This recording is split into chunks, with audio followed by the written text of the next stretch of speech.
Meus irmãos, na última oportunidade, nós vimos uma ordem estranha do nosso Senhor Jesus Cristo.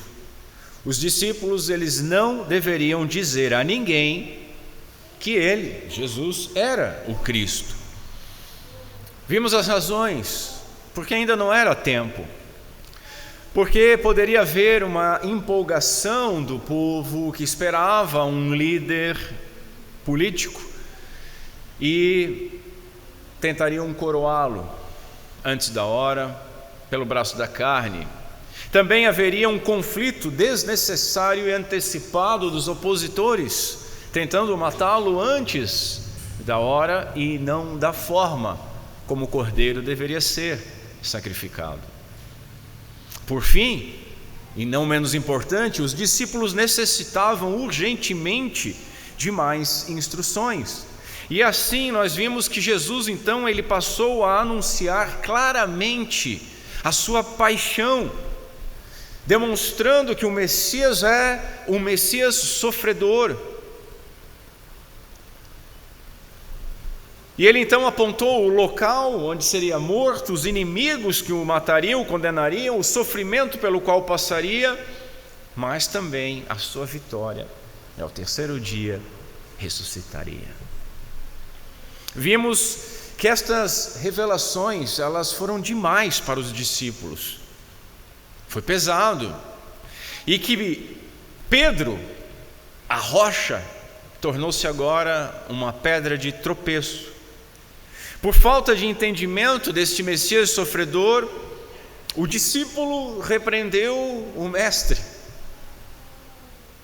E assim, com essa repreensão, nós aprendemos que a sabedoria humana, ela contraria a sabedoria divina. E assim nós vimos também o desafio das vozes contrárias à nossa missão. Cada um de nós tem uma missão, e nós sabemos que nesta missão cada um de nós passará por aflições, mas as vozes, muitas vezes de pessoas que nos amam, sempre vão ser contrárias à palavra de Deus e tentar nos poupar. Se economize, se poupe, pense melhor.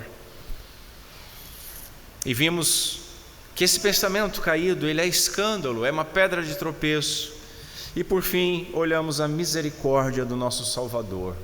Meus irmãos, após declarar a sua identidade e a sua obra, o nosso Senhor, ele começou a falar sobre o custo do discipulado. Quem quiser seguir a Jesus Cristo precisa saber como deve fazer isso,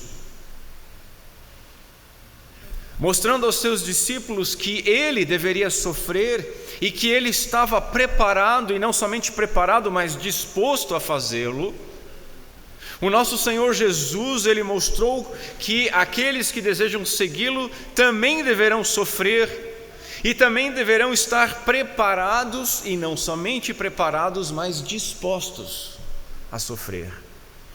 A nossa resposta à graça deve ser de entrega total, negando a nós mesmos, perdendo a nossa vida para obter a vida verdadeira e eterna. Observe o amor de Jesus, meus irmãos. Ele veio nos dar algo que não tem preço. E além de nos conceder aquilo que não tem preço, ele recompensará a nossa resposta, porque aquele que salva recompensará aqueles salvos que o seguirem. Que Deus nesta manhã nos conduza a uma autoavaliação sincera e uma sábia decisão. Hoje nós veremos o chamado de Jesus Cristo ao discipulado. Veremos que o Senhor fez uma exortação àqueles que desejavam ser seus discípulos. Depois, nós vamos ver que ele apresentou as razões, onde ensinou um paradoxo sobre perder para ganhar. E por fim, diante de tantos desafios, o nosso Senhor Jesus, ele apresentou uma promessa solene, porque ele conhece a fragilidade da nossa natureza. Assim vejamos em primeiro lugar a exortação. Se alguém quer vir após mim, note, meus irmãos, A gente tem repetido isso, os discípulos precisavam de mais instrução. Eles haviam absorvido uma noção errada de um Messias político, guerreiro, libertador e de um reino mundano, temporal. E estavam então numa expectativa de riquezas e honras nesse reino, que na cabeça deles seria estabelecido rapidamente. Então Jesus passou a ensiná-los sobre o sofrimento que aguardava o verdadeiro rei, e então que eles deveriam esperar suportar também um grande sofrimento, se realmente quisessem ser seus discípulos. Mas o que é ser um discípulo de Cristo? O que é um discípulo de Cristo? Um discípulo é alguém que segue, é segui-lo. Refere-se ao discipulado, a seguir o mestre, a aprender com o mestre. Discípulos seguem mestres, e assim como uma ovelha segue o pastor, assim como o servo segue o seu mestre, assim como o soldado segue o seu capitão, é aquele que aspira ao mesmo fim que Cristo aspirou, diz um puritano. E qual é o fim que Cristo aspirou? A glória de Deus e a glória dos céus. Um discípulo é aquele que anda da mesma maneira que o seu mestre andou, que é conduzido pelo seu espírito, segue os seus passos, submete-se à sua direção, segue o cordeiro para onde quer que o cordeiro vá. Jesus insistiu que não apenas ele deveria morrer, mas também que qualquer um que quiser ser seu seguidor deveria tomar o mesmo caminho. O mestre vai à frente, o discípulo o segue, e o caminho é o mesmo, passa pela cruz. Jesus abraçou o caminho da cruz e exigiu exatamente o mesmo dos seus discípulos. Então, meus irmãos, se quisermos ser seus seguidores, deveremos ser como aqueles que negam a si mesmos, que carregam a cruz. Meus irmãos, estas condições não mudaram, elas não se alteraram em 2000 anos de cristianismo. E aí devemos perguntar: será que nós aceitamos estas condições? Será que elas nos interessam? Vejamos, primeiro, a renúncia radical. Se alguém quiser vir após mim, negue a si mesmo. Como falta disso na igreja. Orgulhosa, que ostenta, que cobra cachê, que quer conforto, que quer prosperidade, que fala de abundância.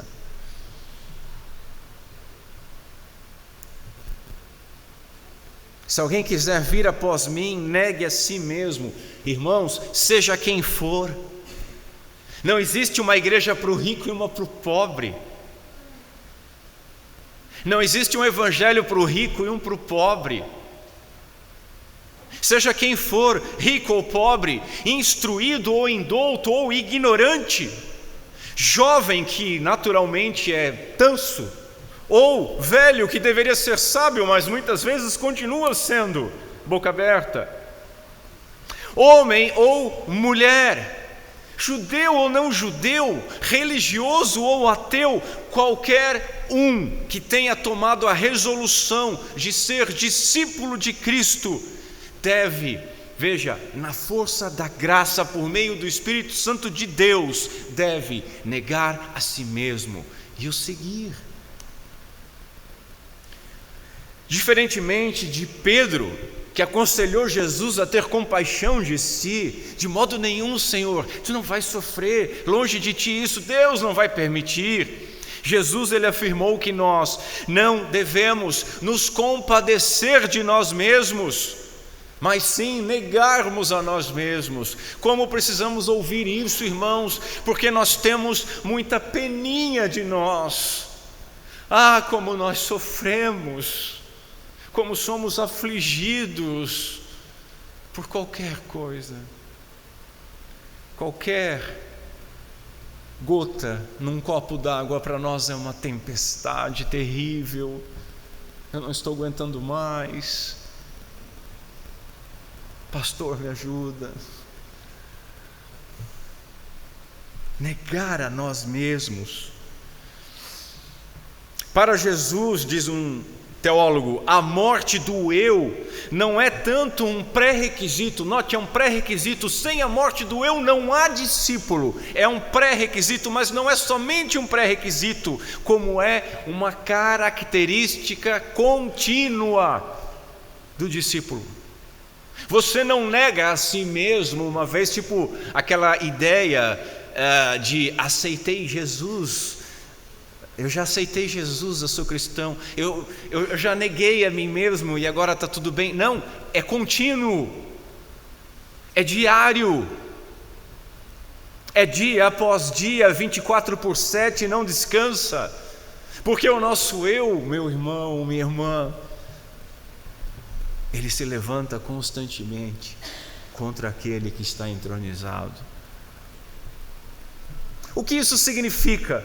Negar a si mesmo significa que negamos a nós mesmos quando nós negamos primeiramente o velho homem, a velha criatura, separado da graça regeneradora. Negamos a capacidade de conquistar a vida eterna pelos nossos próprios méritos, renunciando toda a confiança vã em tudo aquilo que nós éramos por natureza. Ricos, pobres, inteligentes, pós-doutorandos, religiosos de boa família, reconhecendo que dependemos unicamente da graça para a salvação, abandonando, meus irmãos, as ideias que nós tínhamos a respeito de nós mesmos, sejam elas certas ou erradas, sejam elas boas ou más, e abraçando aquilo que a Escritura diz a nosso respeito. Depois da morte do velho eu, não acabou a batalha. Essa é a porta de entrada, que é estreita, mas o caminho é apertado. Depois disso, a vida cristã traz muitos desafios e continua exigindo diariamente a morte do eu atual. Devemos negar a nós mesmos tudo aquilo que não combina com as exigências de Jesus Cristo, abandonando totalmente o nosso desejo natural de procurar o nosso próprio prazer, o nosso próprio conforto, o nosso progresso, o nosso respeito, o nosso poder. Nós gostamos muito de chamar Jesus de Senhor. Quem tem senhor é escravo, irmão, é servo. Servo não tem direito. O direito e privilégio do servo é ser servo daquele que é todo poderoso e que nos ama, ainda que não precise de nós.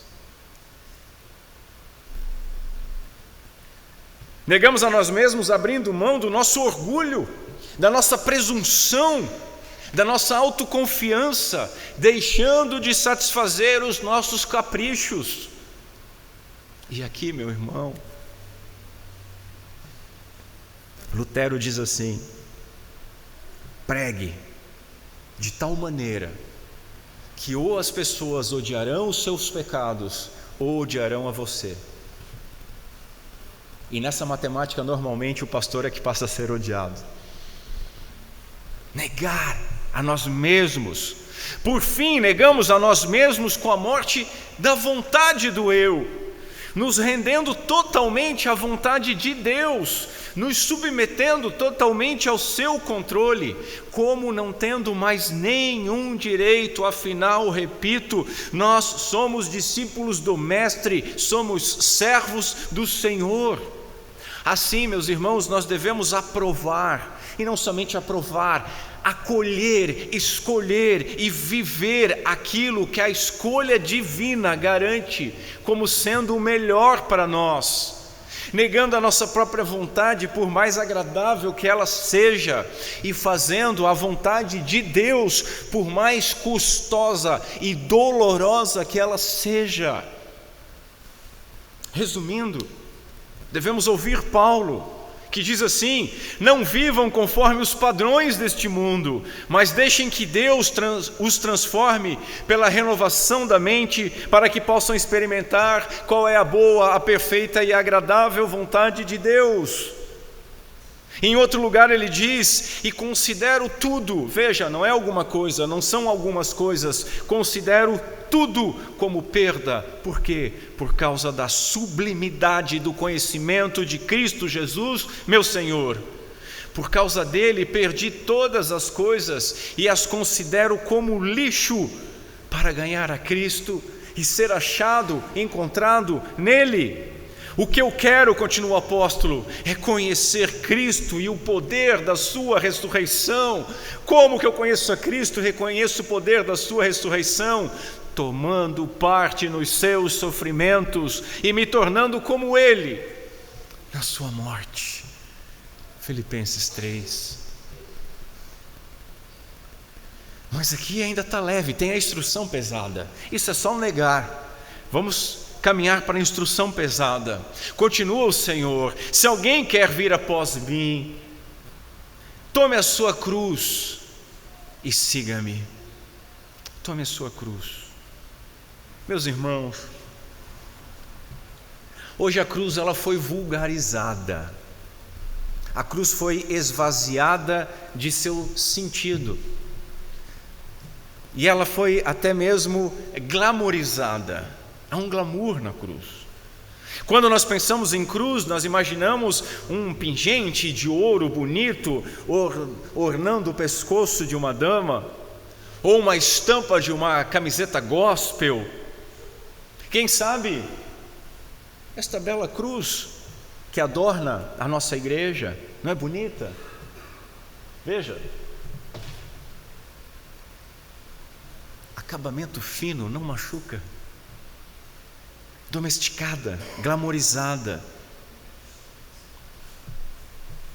Nós temos uma visão domesticada da cruz, mas cruz, meus irmãos, era maldição. Cruz significava zombaria e desprezo. O crucificado ele carregava a própria cruz e geralmente fazia isso estando nu, recebendo chicotadas pelo meio do povo até o local onde seria crucificado. Não era uma cena bonita. A crucificação era a pior forma de morte para um criminoso. A crucificação era a punição máxima da lei romana e maldição conforme a lei de Deus. Ela só poderia ser aplicada pela lei romana ela não poderia ser aplicada pela lei romana a um cidadão romano. E, em geral, ela era aplicada somente a escravos, as pessoas mais baixas da sociedade. A mera menção desta forma de morte já era capaz de suscitar terror nos discípulos. Agora Jesus ele vai mais longe e imagine o coração desses discípulos quando Jesus afirma que não somente ele deveria ser, era necessário, lembram do termo? Era necessário que ele fosse crucificado, mas ele ainda chama: olha, se vocês querem me seguir, vocês vão me seguir carregando a sua própria cruz. Observe que Jesus não disse que nós devemos tomar a cruz que pertence a Ele, a cruz dele, com os nossos pecados, era dele. Mas Ele disse que cada um de nós deve tomar a sua própria cruz. E então nós precisamos entender, em primeiro lugar, o que não significa tomar a cruz. A cruz é uma figura sobre morte e sofrimento muito conhecida, mas pouco compreendida. Nós ouvimos as pessoas dizerem constantemente: todos temos as nossas cruzes para carregar. Quem não ouviu isso, jogue a sua Bíblia em mim. Todo mundo já ouviu. Nós temos as nossas cruzes para carregar. E então eles entendem que essa cruz seja algum problema de saúde, que essa cruz seja alguma fraqueza, seja alguma dificuldade no trabalho, ou na escola, ou em casa, ou no casamento, ou no relacionamento, ou com o vizinho, ou sei lá o quê. Todos temos as nossas cruzes. Talvez um filho rebelde, um casamento infeliz. Eu tenho uma cruz pesada para carregar. Talvez um parente que não é flor que se cheira, que você precisa cuidar dele, ajudá-lo talvez financeiramente. Todos têm a sua cruz. Só que Jesus, meus irmãos, ele não quis dizer aqui que cruz significa todo inimigo, toda dificuldade ou qualquer desapontamento com o qual nós nos deparamos. Tomar a cruz não significa carregar fardos. E aí nós poderíamos dizer, sim, todos temos os nossos fardos para carregar. Mas isso não é carregar a cruz. A cruz é um símbolo dos sofrimentos de Cristo por nós. Ela é um símbolo do sofrimento de Cristo por nós. Mas nós devemos lembrar quem está falando. E quem está falando é Jesus. E aí nós devemos tentar entender o que significava para Cristo a cruz. E para Cristo, para o nosso Senhor Jesus Cristo, a cruz era um símbolo da vontade de Deus. Um símbolo da vontade de Deus. Podemos entender tudo que está ali, vergonha, maldição, mas especialmente um símbolo da vontade de Deus. E assim, meus irmãos, nós naturalmente somos tentados a tomar atalhos para evitar sofrimento. Mas o que Jesus está exigindo daqueles que querem segui-lo é um compromisso de total obediência e de identificação com o crucificado. Em resumo, a nossa cruz, ela representa a vontade de Deus para nós. Essa é a nossa cruz, a vontade de Deus para nós. Então nós tomamos a nossa cruz quando nós tomamos a mesma decisão que o nosso Senhor Jesus Cristo tomou: fazer a vontade de Deus, custe o que custar, haja o que houver, perca o que eu perder.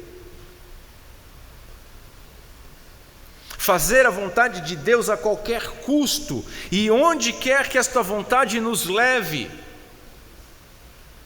Observe que Jesus destacou no verso 25: perder a vida por minha causa. Tomar a cruz, meus irmãos, significa disposição de tolerar vergonha, sofrimento e até mesmo martírio por causa de Cristo Jesus e por causa do Evangelho. Não é você aturar o seu marido chato, a sua esposa ranzinza, ou seu filho desobediente, ou aquela enfermidade que não vai embora. Mas é sofrer por causa de Cristo e do Evangelho. Quando seguimos a Cristo, meus irmãos, verdadeiramente, todos aqueles que querem viver piedosamente em Cristo Jesus serão perseguidos, é uma promessa. Quando seguimos a Cristo, sofremos coisas que de outra maneira nós não sofreríamos. E eu não vou pedir para você se identificar, mas você vai sorrir.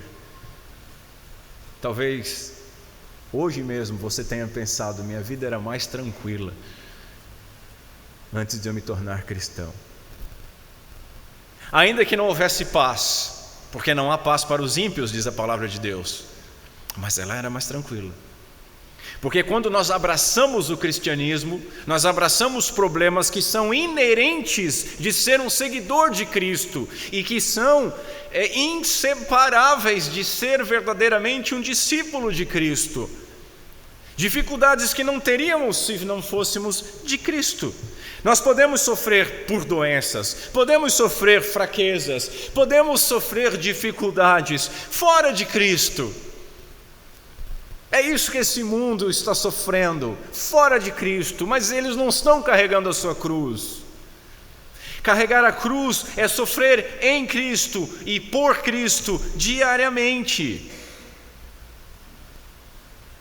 Por causa da nossa acomodação à vontade de Deus, tanto para fazer o bem como para não fazer o mal. E nós que vivemos, como diz o peregrino, na cidade da feira da vaidade, quando você não faz o mal e quando você faz o bem, os moradores da cidade caída, eles não te suportam. Eles dizem que você se veste estranho, que você fala estranho, que você se comporta estranho e que você diz que essa cidade não tem autoridade sobre a sua vida porque só Jesus Cristo tem. Tirem daqui essa pessoa, ela não merece viver. Siga-me, diz Jesus depois de tudo isso. Assim como era necessário que Jesus fosse rejeitado, sofresse e morresse para cumprir a sua missão como Messias, a gente viu isso no verso 21, também é necessário que os seus discípulos assumam a autonegação e aceitem a rejeição e o sofrimento, a fim de o seguir o Senhor na glória. Se alguém quer vir após mim, negue a si mesmo, tome a sua cruz e siga-me. Siga-me. O tempo verbal desta palavra indica uma ação contínua. Poderia ser traduzido como: quem quiser, se alguém quer vir após mim, negue a si mesmo, tome a sua cruz e continue seguindo. Contínuo, diário. E assim Calvino nos escreve o seguinte: ninguém pode ser reconhecido como discípulo de Cristo a menos que seja um genuíno imitador dele e esteja disposto a seguir o mesmo curso, o mesmo caminho, o mesmo destino. Alguém aqui quer seguir Jesus? Então viva como ele viveu, com humildade, com compaixão, com amor, com cada uma das outras virtudes divinas. Irmãos, o cristianismo traz consigo uma cruz diária nesta vida, e ele oferece uma coroa de glória apenas na vida futura. Sim, ele oferece, mas não é para agora. A grande tensão do texto é entre encontrar prazer neste mundo, a parte de Deus, ou encontrar Deus neste mundo e todo o nosso prazer nele. Nós somos desafiados a pensar contra o mundo, desprezar o que o mundo considera grande e amar aquilo que o mundo considera tolice. Se nos agarrarmos à nossa vida, nós a perderemos. Mas se nós entregarmos tudo para seguir Jesus, nós verdadeiramente encontramos a verdadeira vida. Assim, meus irmãos, a nossa vida passa pela cruz. Diz um ditado maravilhoso: nenhuma cruz, nenhuma coroa. Era verdadeiro isso para Cristo. Essa foi a tentação de Satanás no deserto, essa foi a tentação e tropeço por meio de Pedro há pouco tempo. Conseguir a glória sem a cruz, mas nenhuma cruz, nenhuma coroa. E aí eu pergunto para os irmãos: será que estamos preparados para levar a palavra de nosso Senhor Jesus Cristo a sério? O Mestre nos chama ao discipulado. Qual será a nossa resposta? Qual será a nossa resposta? Vamos recuar? Ah, Senhor, sendo assim, deixa eu pensar melhor, porque eu achei que era uma vida abundante. Me falaram que meus problemas iam todos desaparecer. Vejam como muito do que tem se vendido como igreja não é igreja de jeito nenhum, no máximo sinagoga de Satanás, que engana aqueles que querem ser enganados, no assunto mais sério que existe.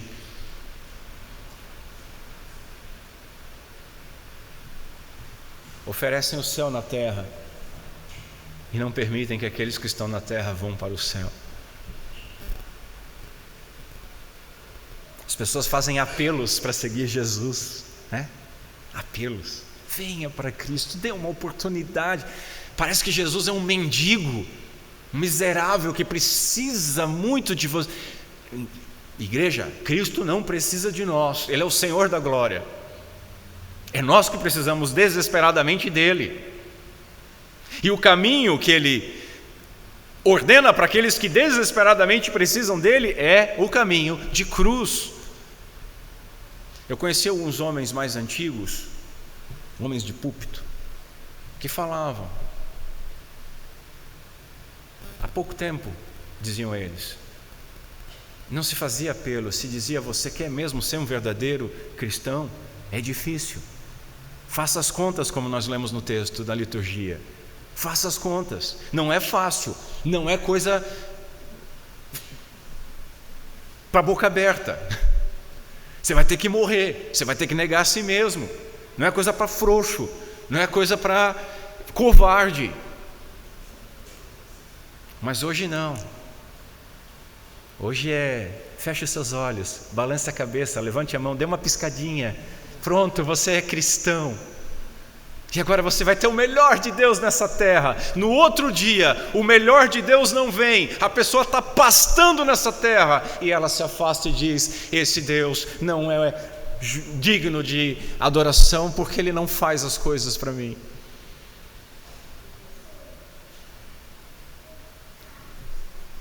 E lá vai a pessoa com um ídolo no coração, achando que Deus tem que servir ela.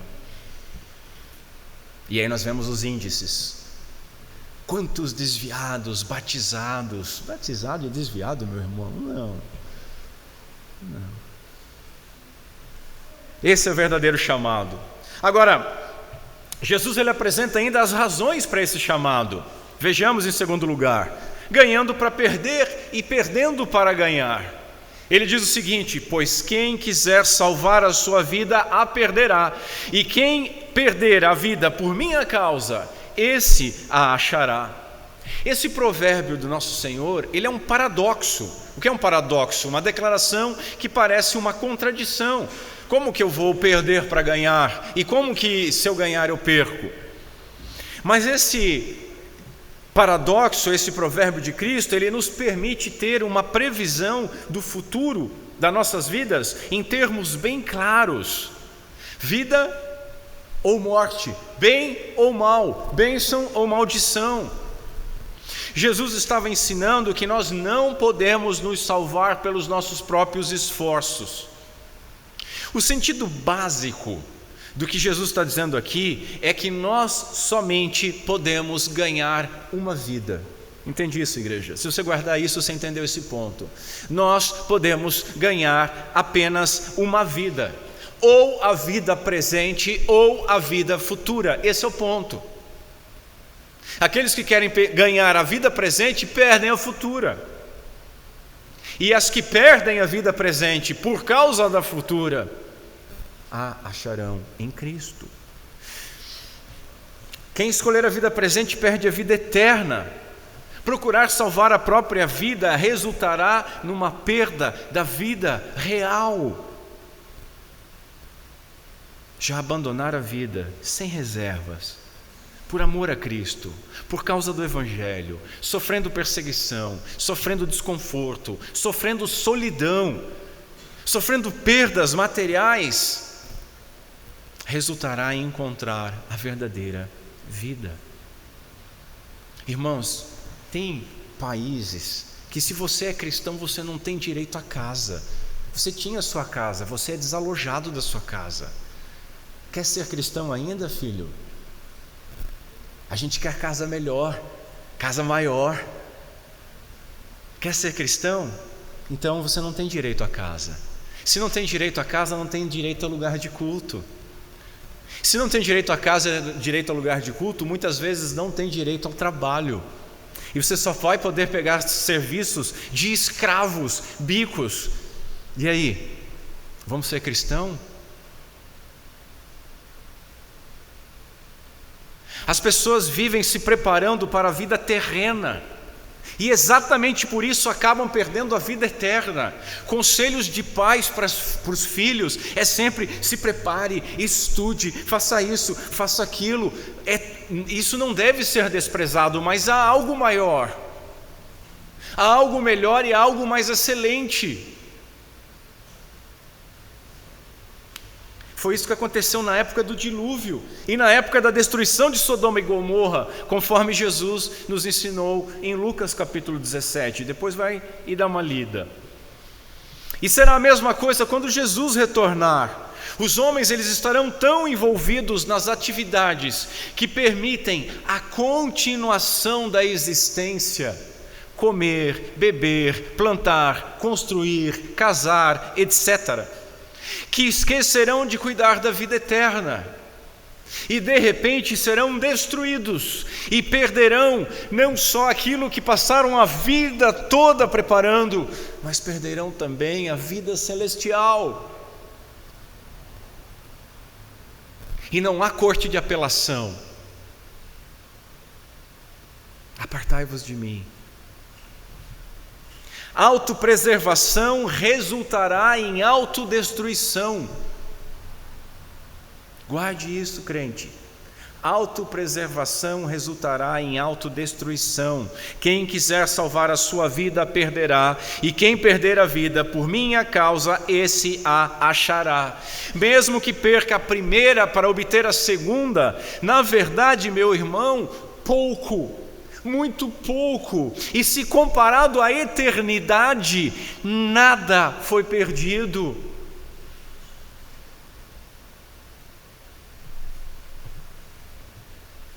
Jim Elliot, missionário martirizado por índios aqui na América Latina, ele tem uma frase maravilhosa que diz mais ou menos assim: não é tolo aquele que abre mão do que não pode reter para alcançar aquilo que não pode receber. Algo mais ou menos, eu não lembro exatamente, mas é a mesma ideia. Depois dá um Google aí que você vai ver.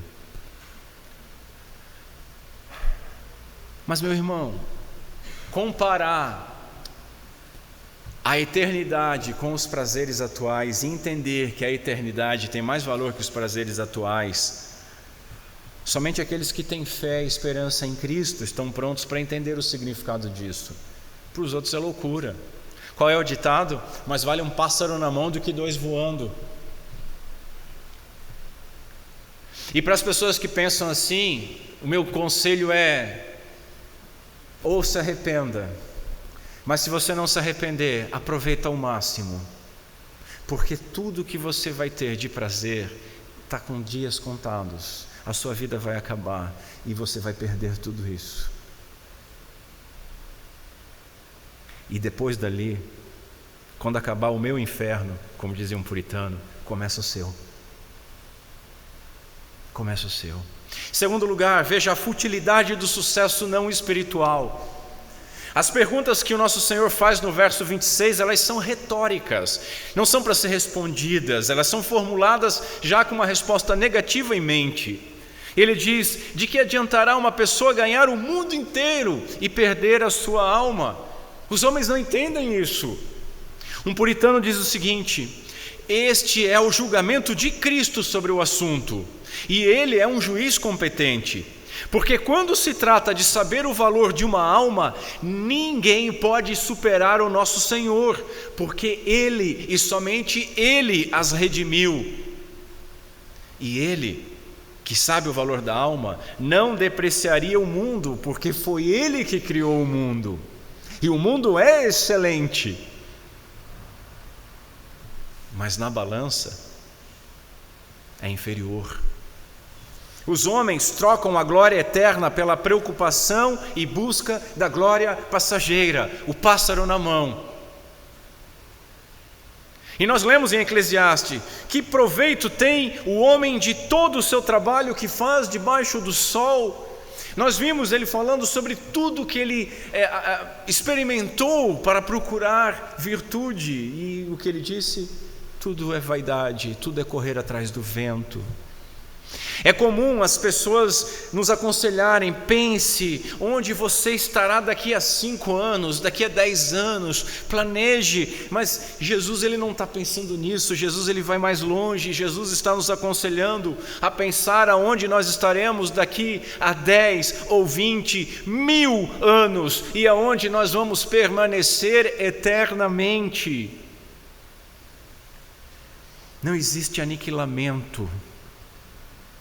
Nossas almas são eternas. Daqui a 1 milhão de anos,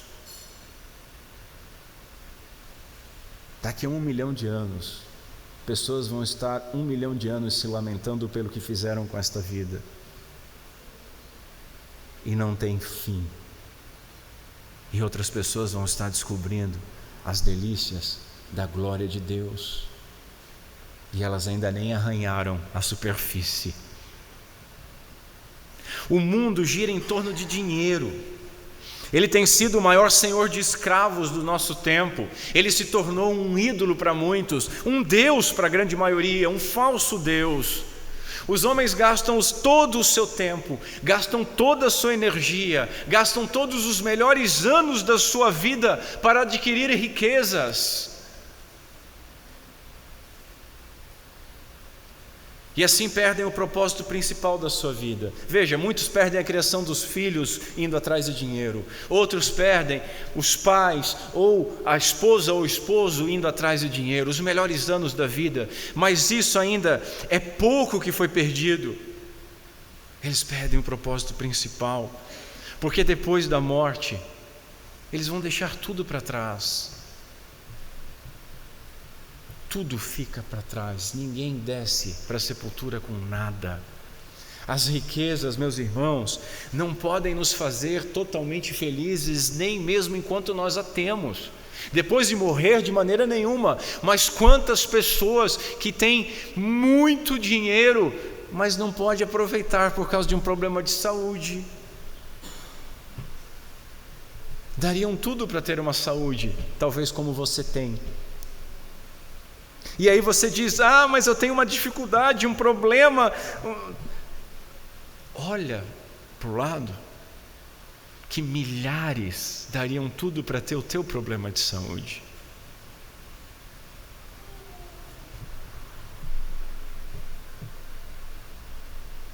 Sua cabeça dói muito, quantas pessoas queriam ter a cabeça em cima do seu pescoço ainda? Sua perna está doendo? Quantas pessoas queriam ter uma perna para doer? Você toma muito remédio? Que bom que tem um remédio, né? Antigamente as pessoas morriam com 30, 29 anos, porque não tinha remédio nem para diarreia. A pessoa que triste morrer de diarreia. A esposa do puritano Jonathan Edwards morreu disso.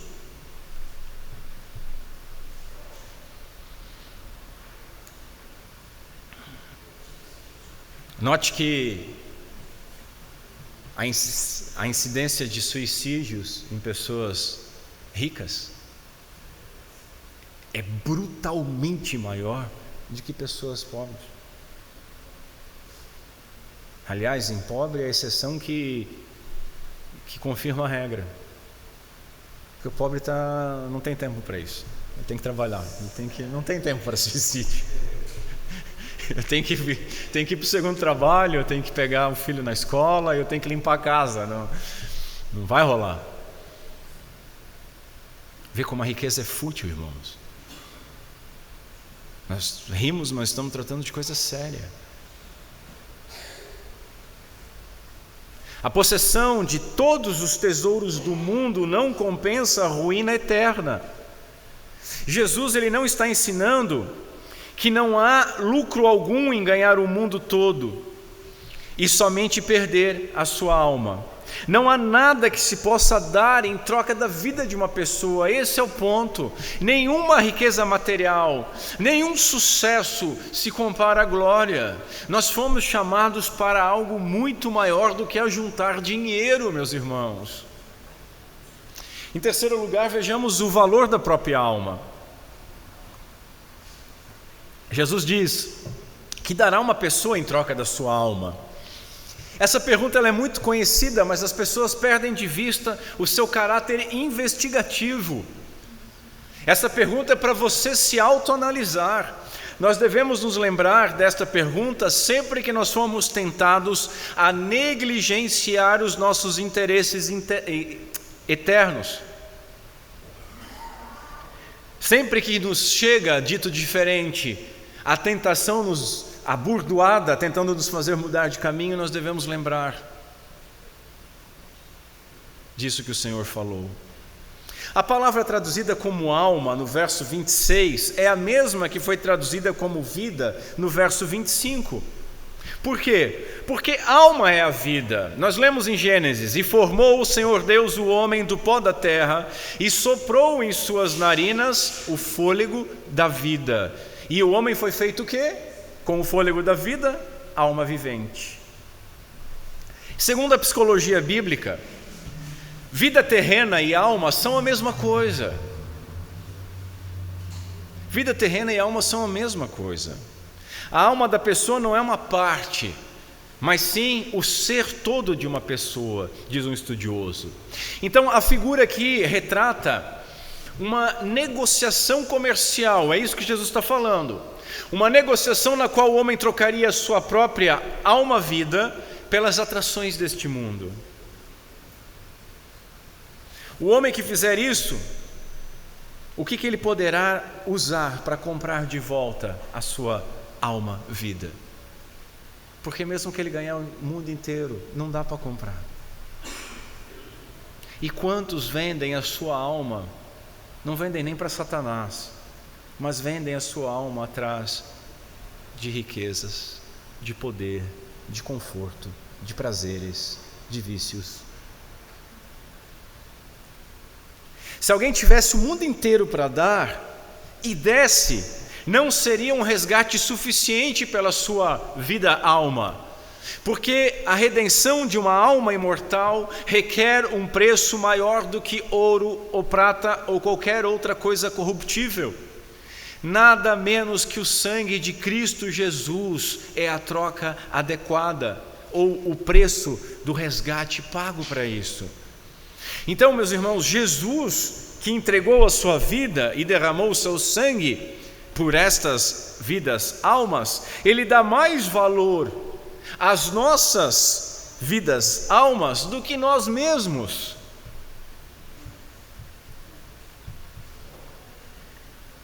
Nós achamos difícil morrer para nós mesmos. Hesitamos sobre os ganhos do mundo, enquanto Ele derramou o seu precioso sangue em favor das nossas vidas miseráveis e não necessárias para Ele, para a sua glória, mas simplesmente por amor para as adquirir. A vida real e eterna de alguém é um preço muito alto para se negociar pelo prazer temporário. E é isso que Jesus está falando, e essas são as razões do chamado do discipulado. São boas razões. Resta agora a promessa. A promessa. Jesus, ele voltará em glória. Os sofrimentos do Senhor Jesus o conduziram à glória. Ele veio primeiro naquilo que nós chamamos, como reformados pelos nossos símbolos de fé, num estado de humilhação. Mas ele retornará num estado de glória e exaltação. Diz ele: o Filho do Homem há de vir na glória de seu Pai. Na glória de seu Pai. Jesus aplicou a si mesmo a linguagem utilizada no Antigo Testamento para designar Deus como juiz. Jeremias 17 diz assim: eu, Yahvé, sondo o coração e provo os pensamentos, para dar a cada um segundo os seus caminhos, segundo o fruto das suas ações. Em Salmos nós lemos assim: a ti, Senhor Yahvé, pertence a graça, pois a cada um retribui segundo as suas obras. Nesses textos, onde Yahvé, ele recompensará o seu povo. O Filho do Homem há de vir, diz Jesus, e então retribuirá a cada um conforme as suas obras. Jesus, ele está se identificando aqui como o glorioso Rei, como Yahvé, que julgará toda a humanidade. Assim nós vemos que quando Jesus voltar, ele retribuirá a cada um. Observe que os homens não serão recompensados de acordo com seus ganhos neste mundo, mas de acordo com as suas obras, de acordo com o que elas foram e com o que fizeram com a sua vida e a graça que Deus lhes concedeu. No juízo, você não vai poder chegar e dizer: eu fui um empresário brilhante, empregava não sei quantos, eu até parei de contar, deixei por RH, eu tinha mais casas e camas do que poderia usar uma cidade inteira. Você está falando para o Rei da Glória? No juízo, será o que nós fizemos de boas obras, com a graça que nos foi concedida.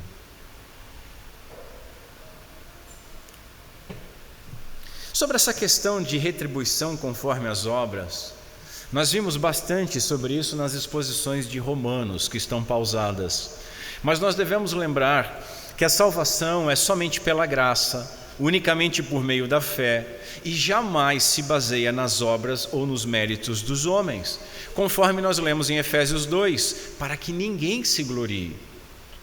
Portanto, a entrada em novo céu e nova terra, ou a exclusão deles, dependerá de alguém estar vestido com a justiça de Jesus Cristo, ou não. Aquele que está vestido com a justiça de Cristo entra, o que não está vestido não entra. É isso de que Paulo está falando: se não vos encontrares nus, né? Que aí tem as pessoas que tomam banho de roupa, né? Porque se Jesus voltar e ela estiver nua, não é isso, meu irmão, não é a tua roupa, é a justiça de Cristo, não é a folha de figueira, é a justiça do Cordeiro. Portanto, fora de Cristo não há salvação para ninguém. Contudo, Deus Pai, em sua graça, Ele reconhecerá, e mais do que isso, recompensará a sua própria obra graciosa nos crentes, conforme evidenciada nas obras que estes crentes produziram. Nós lemos isso em Efésios 2: pois somos feituras dele, criados em Cristo Jesus para as boas obras, as quais Deus de antemão predestinou para que andássemos nelas. As Escrituras ensinam que haverá graus de punição e graus de glória. Nós vemos isso em Lucas capítulo 12, verso 47. Aquele servo que conheceu a vontade do seu Senhor e não se aprontou, nem fez segundo a sua vontade, será punido com muitos açoites. Aquele, porém, que não soube a vontade do seu Senhor e fez coisas dignas de reprovação, levará poucos açoites. Mas aquele a quem foi muito dado, muito lhe será exigido, e aquele a quem muito se confia, muito se pedirão. Então, meus irmãos, o grau de glória ou de punição dependerá de duas considerações: o volume de luz ou conhecimento que a pessoa recebeu e como que essa pessoa usou essa luz que recebeu. Ela foi fiel? E se foi fiel, em que medida? Ela foi infiel? E se foi infiel, em qual extensão? Isso se fará evidente à luz das nossas obras. Essas obras revelarão se uma pessoa é ou não um genuíno crente em Cristo Jesus, escreveu Hendricks. Assim, no seu retorno, Jesus retribuirá a cada um segundo as suas obras. O Senhor afirmou, lá em Apocalipse: eis que venho sem demora, e comigo está a recompensa que tenho para dar a cada um segundo as suas obras. A cada um segundo as suas obras. Quando voltar, Jesus, Ele acertará as contas, meus irmãos. Ele acertará as contas com todos, com você também. Quando voltar, Ele julgará a todos. Ele não vai julgar apenas os ímpios, mas Ele vai julgar também os cristãos. E ele recompensará justamente a todos, não somente aos cristãos, mas recompensará justamente também aos ímpios, porque o seu juízo é justo. A condenação dos ímpios será justa, porque as suas ações são uma evidência de que eles não tinham a fé que produz boas obras. Mas aquele que padeceu e sofreu por conta de Cristo receberá a sua devida recompensa. Pela graça divina, os crentes receberão, observe, aquilo que o Senhor Jesus merece, por sua perfeita obediência, porque eles são herdeiros de Deus e co-herdeiros de Cristo Jesus. A mesma herança de Cristo é deles. Suas obras, nossas obras, mesmo defeituosas que são, elas serão consideradas perfeitas em Cristo. Elas serão consideradas evidências de fé, de confiança, de obediência e de amor a Deus em Cristo. Naquele dia, cada um colherá aquilo que plantou. Meu irmão, o que nós temos plantado? O que você tem plantado? Ninguém vai plantar aquilo que não ninguém vai colher aquilo que não plantou. Paulo escreveu assim: o dia da ira e da revelação do justo juízo de Deus, que retribuirá a cada um segundo as suas obras. Eu abro aspas aqui para um texto do Bispo Raio maravilhoso. Ele diz: Jesus conhece o coração do homem. Ele sabe o quão prontamente nós nos deixamos desanimar. E por isso Ele nos deixa uma preciosa promessa. Ele nos lembra que virá a este mundo por uma segunda vez, tão certo quanto veio pela primeira vez. Ele nos diz que esse será o tempo quando os seus discípulos receberão as recompensas. Haverá glória, haverá honra, haverá galardões em abundância, algum dia, para todos quantos têm servido e amado o Senhor Jesus Cristo. Mas isso será na dispensação da segunda vinda, não na dispensação da primeira. O que é amargo virá antes daquilo que é doce. A cruz vem antes da coroa. Então precisamos nos submeter e tomar parte com nosso Senhor em sua humilhação, se queremos um dia compartilhar da sua glória. Da sua glória. Eu quero fazer algumas aplicações desse texto. A primeira aplicação é que nós precisamos nos arrepender, irmãos. Isso é evidente. Isso é evidente. É muito triste considerar quantos que professam a fé em Jesus Cristo, mas vivem neste mundo como se não fosse verdade que um dia nós teremos de prestar contas a Deus por tudo. Talvez você tenha vivido assim até hoje, vivendo, esquecendo que vai prestar contas a Deus por tudo, por cada palavra, por cada ato, por cada motivação. Nós temos dificuldades de viver uma vida cristã piedosa porque nós não negamos a nós mesmos, nós não morremos para nós mesmos por amor de Cristo, porque não valorizamos a nossa vida eterna, nós temos amado este mundo e os seus confortos. Precisamos de verdadeiro arrependimento que só Deus pode nos conceder, abandonando o pecado, voltando-nos para Deus a fim de buscar nele graça suficiente para nós negarmos a nós mesmos, para tomarmos a nossa cruz e seguirmos o nosso Senhor Jesus Cristo. Portanto, se arrependa. Segunda aplicação: a vida mais importante é eterna. Veja que isso são tudo platitudes, é tudo óbvio, mas o óbvio precisa ser dito constantemente. Muitas pessoas rejeitam o cristianismo porque querem aproveitar a vida. Tolos. É tolice beber as taças passageiras de prazer, para depois beber por toda a eternidade a taça da ira de Deus, a taça cheia da sua ira.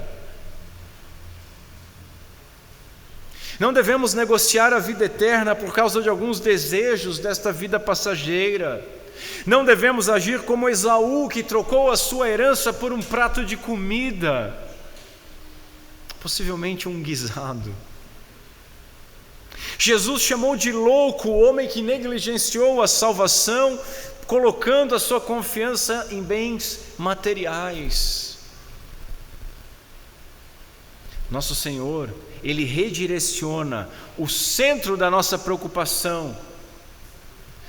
Ele redireciona do pensamento de o que eu vou perder se eu me comprometer plenamente com Ele, para o que eu vou perder se eu não me comprometer plenamente com Ele. Porque o que nós podemos perder para ter Cristo é infinitamente menor do que o que nós perderemos se não estivermos comprometidos com Ele. Ele é a fonte de toda dádiva.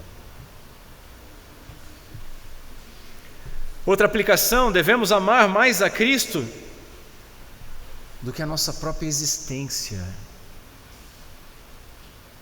A descrição dos salvos em Apocalipse, no capítulo 12, é de que eles, mesmo em face da morte, não amaram a própria vida. Como nós amamos a nossa vida e nos agarramos a ela.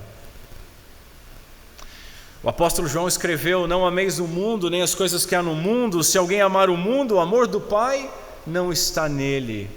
Portanto, escreveu Paulo, buscai as coisas lá do alto, pensai nas coisas lá do alto, não nas que estão aqui na terra, porque morrestes, e a vossa vida está oculta juntamente com Cristo em Deus. Será que nós morremos mesmo em Cristo? Porque a nossa vida não parece estar tão oculta assim em Deus. Nossos pensamentos não parecem estar tão elevados. A autopreservação pode prolongar a nossa existência, mas nunca poderá nos dar vida. Entregar a nossa vida para Deus garante a sua eterna conservação. Meus irmãos, prestem atenção nisso. Nós só vamos poder dizer morrer é lucro se primeiro nós dissermos viver é Cristo. Viver é Cristo. Quem não tem viver é Cristo não pode dizer que morrer é lucro, morrer é tragédia. Que direito nós temos renunciado por amor de Cristo e do Evangelho? Que direito você tem renunciado pelo amor de Cristo? Que direitos nós estamos prontos para renunciar? E quais nós não abrimos mão? E o que nós vamos fazer a respeito disso? Continuar agarrado numa âncora que nos leva para baixo? Quarta aplicação: o chamado para seguir Jesus continua ecoando. Não foi só para aquela época, meus irmãos. Ser discípulo não é apenas professar certas doutrinas, é seguir Cristo crucificado. Um pastor escreveu assim: Jesus apresentou aos seus discípulos duas formas de encarar a vida. Você pode negar-se a si mesmo ou viver para si mesmo.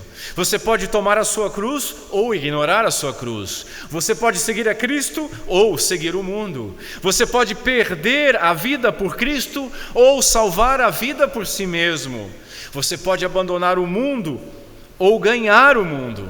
Você pode manter a sua alma ou perder a sua alma.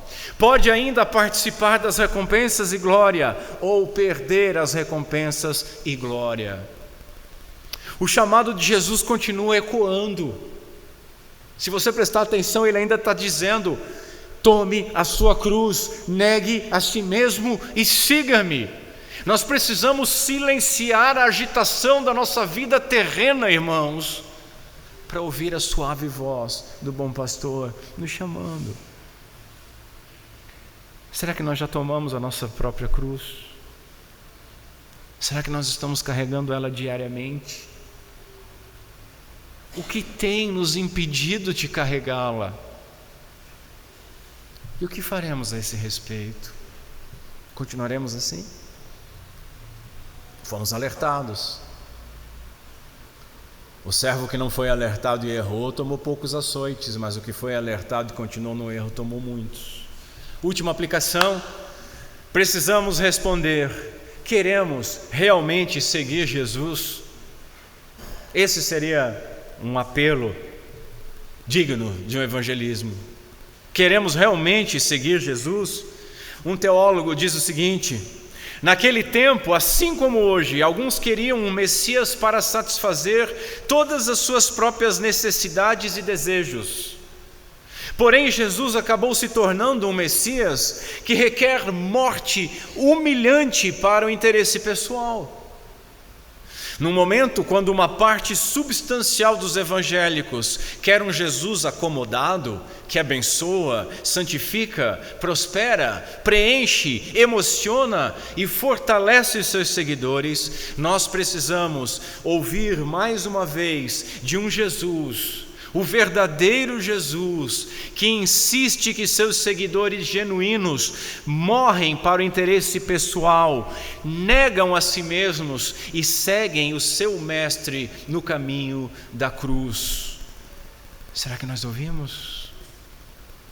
Muitos falam das vantagens ilusórias de ser cristão. Nós devemos falar das dificuldades reais de ser cristão. E de que a recompensa de passar por isso, ela é certa, ela é real e ela é eterna e foi reservada para o futuro. Que Deus Pai seja misericordioso conosco, por meio de Cristo Jesus nosso Senhor. Amém e amém.